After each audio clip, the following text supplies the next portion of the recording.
The greatest question in the Bible is this: what will you do with Jesus, who is called the Christ? He built an empire that reached 99 million homes, stood beside presidents, and commanded a congregation of 20,000 people every single week. Now, at 85 years old, that same man is watching decades of buried controversy claw its way back into the daylight, and this time there may be no letter of apology big enough to make it disappear. This is the story of Pastor John Hagee, and why things are not looking well for him at all. John Charles Hagee was born on April 12, 1940, in Goose Creek, Texas, a refinery town that would later become part of Baytown near Houston. He was the second of 4 sons born into a family where ministry was not a career choice but a birthright. Both of his parents were deeply involved in Pentecostal church work, and generations of preachers stretched out behind him in the family line.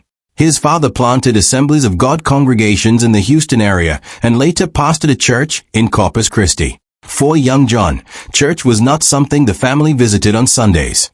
It was the center of daily life, and by the time he was 5 years old, the congregation already knew him as the pastor's boy who stood up front and sang. He grew up balancing strict religious upbringing with the ordinary rhythms of a Texas boyhood, and while his father showed little interest in athletics, John threw himself into sports anyway.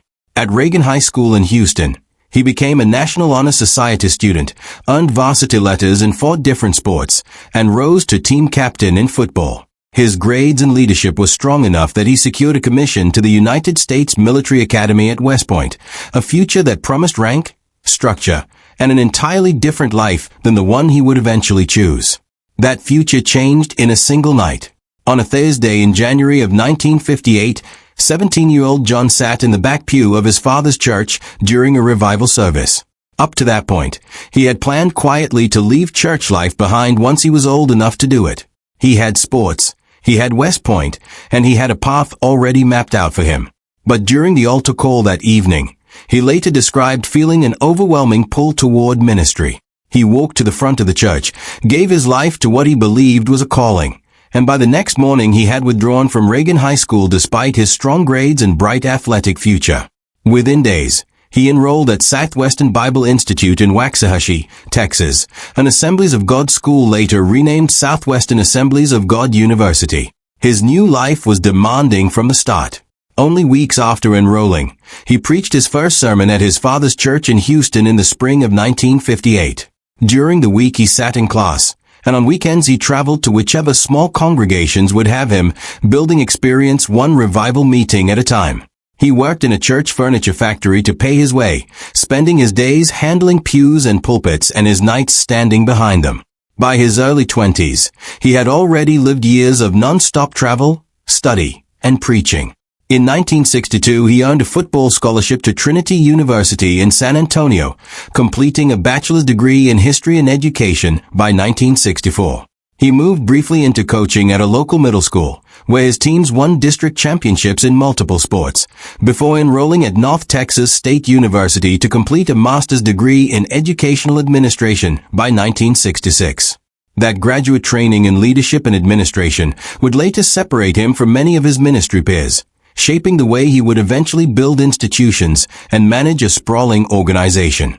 Even while finishing his education, he had already immersed himself in evangelism, spending years on the revival circuit that taught him how to hold a room and push a congregation toward emotional response.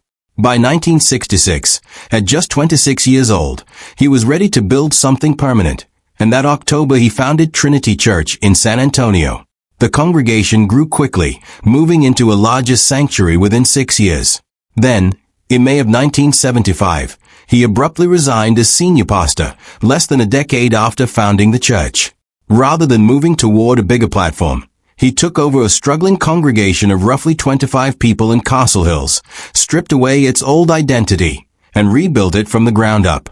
That fragile rebuilding period coincided with major changes in his personal life. In 1976, he married Diana Castro, now known as Diana Hagee, and together they pushed the tiny congregation toward growth through added services and expanding ministries. By 1987, the church had outgrown its roots and relocated to a much larger campus on San Antonio's north side under a new name, Cornerstone Church. The new facility had room for a massive sanctuary, television production capability, and large-scale conferences. Over the years that followed, Cornerstone would claim more than 20,000 active members, making it one of the largest churches in Texas. As the church expanded, so did the media machine behind it. Through Global Evangelism Television and John Hagee Ministries, his sermons eventually reached an estimated 99 million homes across more than 100 television stations and dozens of radio outlets. Financial filings from the early 2000s described the ministry bringing in more than $18 million in revenue in a single year, and reporting by the San Antonio Express News found that his personal compensation package that year totaled more than $1 million, making him one of the highest-paid nonprofit executives in the city. In 2004, shortly after that reporting drew public scrutiny, Hagee reclassified Global Evangelism Television as a church, a move that freed the organization from the requirement to file publicly accessible tax returns. His public profile only grew from there. By the late 2010s, promotional material described him as a New York Times best-selling author with dozens of books to his name, several of which reached national bestseller lists. He also expanded into music, releasing a gospel album in 2011 that earned Dove Award nominations and featured guest appearances from well-known gospel artists as well as his own family.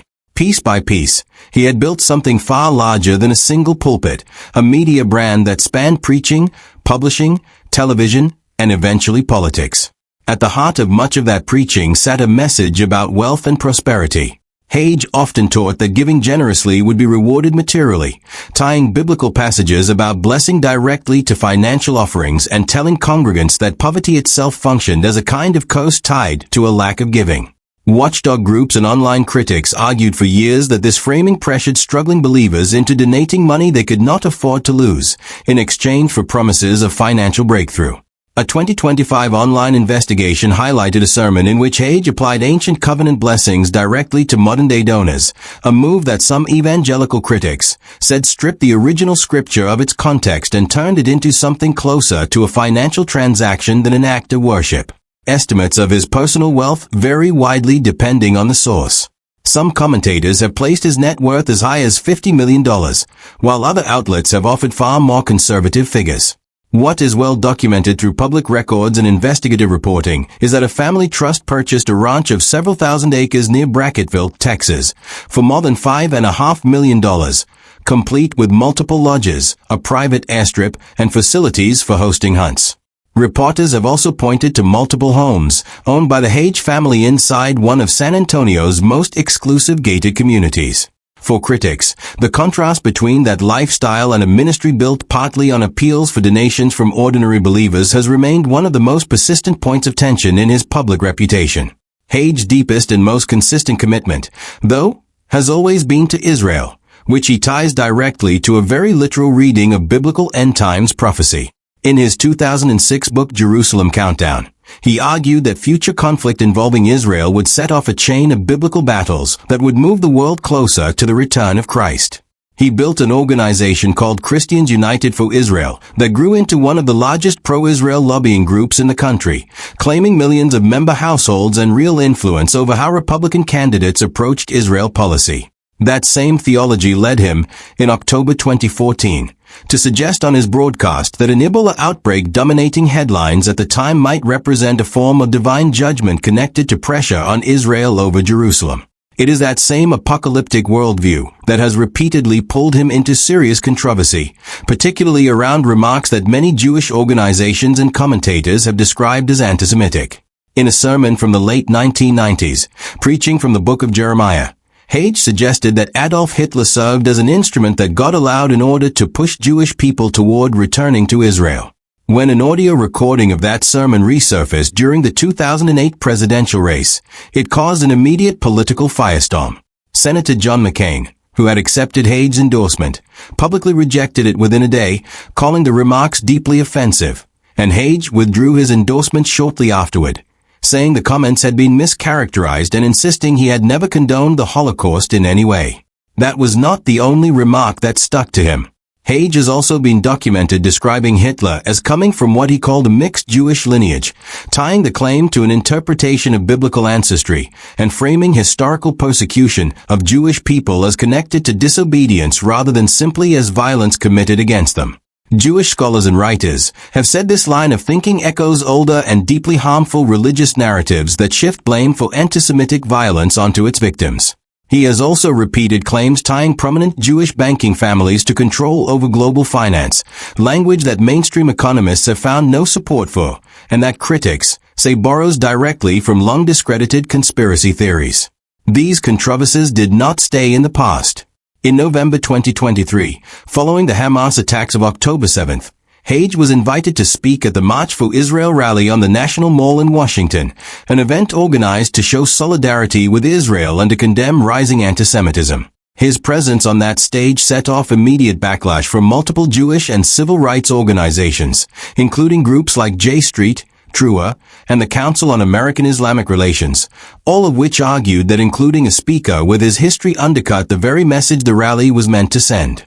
Some rally organizers defended the decision by saying people can grow and change, while critics countered that his rhetoric about global finance and end-times prophecy had continued well into recent years, making the controversy feel current rather than historical. Hagee's pattern of attaching prophetic or moral meaning to real-world tragedy has extended well beyond his comments about Jewish people.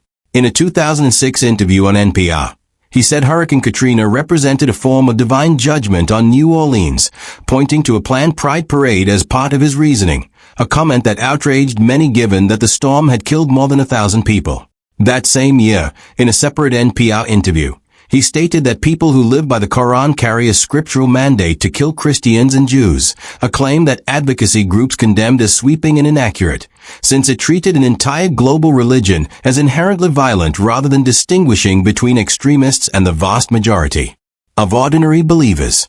In 2014, he also said that Barack Obama was one of the most anti-Semitic presidents in American history, a remark the Anti-Defamation League publicly criticized as offensive and misplaced, later prompting Hagee to say he had meant to describe the administration's policies toward Israel rather than the president personally. He has also spent decades describing the Catholic Church in deeply hostile terms, calling it an apostate system in sermons stretching back to the 1990s and linking it historically to anti-Semitism. That controversy became serious enough that, under mounting pressure during the 2008 campaign season, he sent a letter of apology to the Catholic League, which the organization publicly accepted at the time. Even so, his earlier statements remained in circulation and continued to resurface in later years. His preaching on gender roles, meanwhile, promoted a strict view of women's place centered almost entirely on the home, a message that many critics said reduced women's value to their domestic role and dismissed as suspect any woman who prioritized career or independence. Politics has increasingly wrapped around all of this in recent years. In November 2021, Cornerstone Church hosted a stop on the Reawaken America Tour, a hard-right political event featuring speakers including Michael Flynn. Video from inside the sanctuary showed the crowd chanting a coded insult aimed at President Joe Biden through the church's own sound system, prompting a watchdog group to call on the IRS to examine whether the event crossed lines that apply to tax-exempt churches. Around the same period, Hagee's health became a growing part of the story. In October 2020, his son Matthew told the Cornerstone congregation that the 80-year-old pastor had tested positive for COVID-19, describing him as receiving strong medical care even as reports later indicated he spent roughly 2 weeks under hospital-level treatment before returning to the pulpit that November. By 2023, coverage of his health described a man in his early 80s managing heart-related issues alongside the visible toll of decades of travel and preaching, even as he continued appearing regularly on stage and on television. That gradual physical decline has coincided with a slow and carefully managed leadership transition. Matthew Hagee has increasingly stepped into the role of lead pastor at Cornerstone Church, while his father has remained the founding pastor and the symbolic face of the ministry, continuing to preach and make major public appearances even as day-to-day responsibilities shift toward the next generation.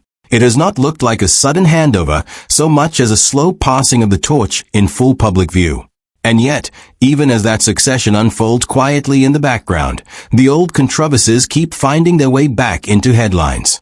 Nearly every major public appearance in recent years, from Reawaken America to the March for Israel rally, has reopened the same debates about his sermons on Hitler, his remarks about Catholics and Muslims, and questions about where his enormous ministry income actually goes. For close to 7 decades, Hagee has managed to remain one of the most influential religious broadcasters in America, while carrying that same controversy beside him the entire way.